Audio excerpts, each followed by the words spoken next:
আহ, এবার তো দেখছি ধান রাখার জায়গা হবে না। মাটির মায়া আর হাতের পরিশ্রম কোনোদিন বিফলে যায় না।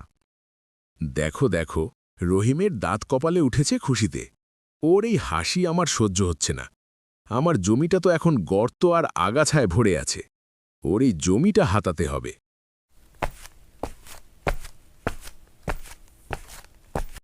আরে রহিম ভাই, তুমি তো পুরা গ্রামের জমিদার হয়ে গেলে দেখছি। এই ধানের রং তো দেখি সোনার মতো। কি গোপন ওষুধ দাও গাছে? ওষুধ নয় করিম, এটা সকাল বিকাল ঘাম ঝরানোর ফল। তুমিও যদি তোমার জমিতে একটু সময় দিতে, তবে তোমার ঘরেও আজ ধান থাকত। আরে না না, আমার মনে হয় তোমার এই জমির মাটি জাদুকরি। আমার কপালটাই খারাপ। তুমি কি আজীবন এই চাল ডাল ধার করেই চলবে?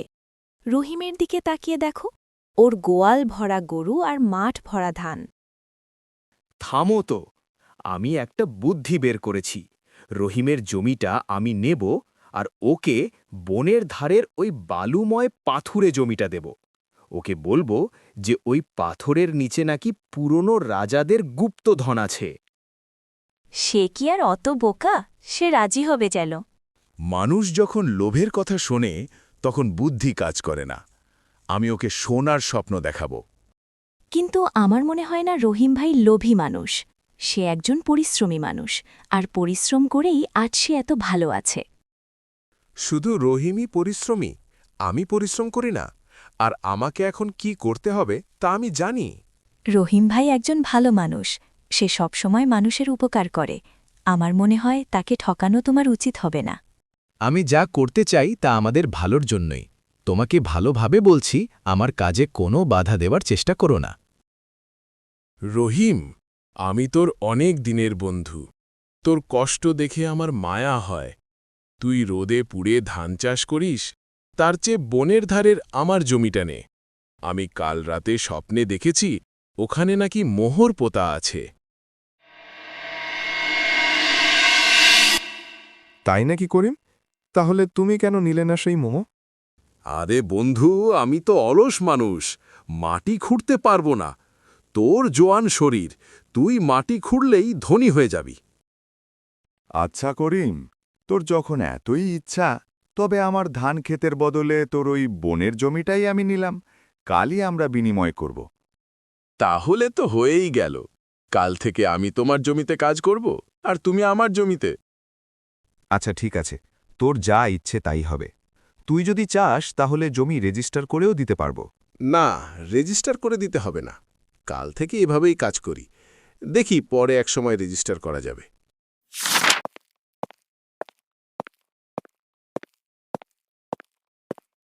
এই যে, শুনলাম তুমি নাকি করিম ভাইয়ের সাথে তোমার জমি বদল করে নিয়েছ।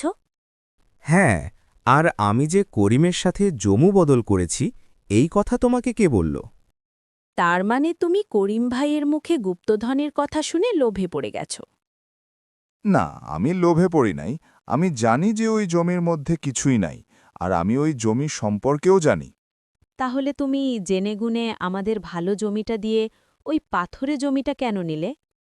আসলে করিম আমার অনেক ভালো বন্ধু। এখন করিম ভুল পথে আছে, আর আমি এই জমি দিয়ে করিমকে একটা শিক্ষা দেব।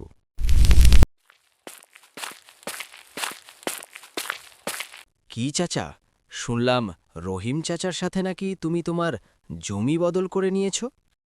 হ্যাঁ, তুই ঠিকই শুনছত। দেখতেই তো পাইতাছত যে আমি এখন রহিমের জমিতে কাজ করতাছি। চাচা, রহিম চাচা একজন ভালো মনের মানুষ। ওনারে সহজ সরল পাইয়া আপনি ওনারে ঠকালেন। আপনার পাথুরে জমিটা দিয়ে ওনার ভালো জমিটা নিয়ে নিলেন। তরে কে কইছে আমি রহিমরে ঠকাইছি? রহিম নিজের ইচ্ছায় আমার সাথে জমি বিনিময় করছে। আর আমি আর রহিম জমি বিনিময় করছি, তাতে তোর এত সমস্যা কেন? আমার কোনো সমস্যা নাই। আপনাদের জমি আপনাদের বিষয়, তাতে আমার সমস্যা হবে কেন? শুনছ, তুমি কিছুদিন ধরে খেতে যাচ্ছ না কেন? এভাবে অবহেলা করলে তো সব ফসল নষ্ট হয়ে যাবে। খেতে গিয়ে কি করব? এখন তো আর আমার কোনো কাজ নাই। জমির সব ফসল তো পেকেই আছে। কিছুদিন পড়ে থেকে শুধু ফসল কাটবো আর খাবো। পরিশ্রম ছাড়া কখনো সুফল পাওয়া যায় না।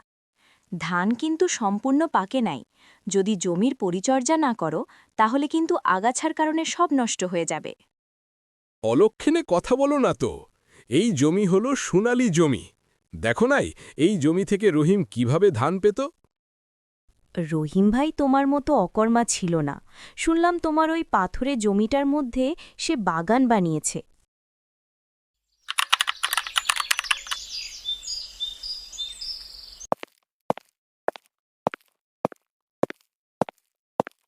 রহিম, তুই আমাকে ক্ষমা করে দে। আমি তোর সাথে অন্যায় করেছি। কি হয়েছে? তুই এভাবে কথা কয়তাচ্ছত কেন? তোর কি কিছু হয়েছে? রহিম, আসলে আমি বুঝতে পেরেছি যে পরিশ্রম ছাড়া কখনো সুফল পাওয়া যায় না। আমি তোর সাথে অন্যায় করেছি। আমি তোর জমি নিয়ে নিয়েছি। এভাবে বলতাছত কেন? তুই যে তোর ভুল বুঝতে পারছত, এইটাই বড় কথা। আমি অনুতপ্ত। আমি লোভে পড়ে কৌশলে তোর সোনালী জমিটা নিয়েছি। তুই আমাকে ক্ষমা করে দে। আরে বন্ধু হয়ে ক্ষমা কেন চাচ্ছিস? আর তোর ফসলের কি খবর? এখন তো ধান কাটার সময়। তুই তো জানিসই আমি অলস মানুষ। আমি ভাবছিলাম আমি শুধু বসে বসে ধান কাটব, কিন্তু এখন দেখি সব নষ্ট হয়ে গেছে। আমি আগেই জানতাম এটা যে হবে। তুই যখন জমি বদলের কথা কয়ছত, তখনই আমি তোর উদ্দেশ্য বুঝতে পেরেছিলাম। আমি চাইছিলাম তুই যেন তোর ভুলটা বুঝতে পারছস।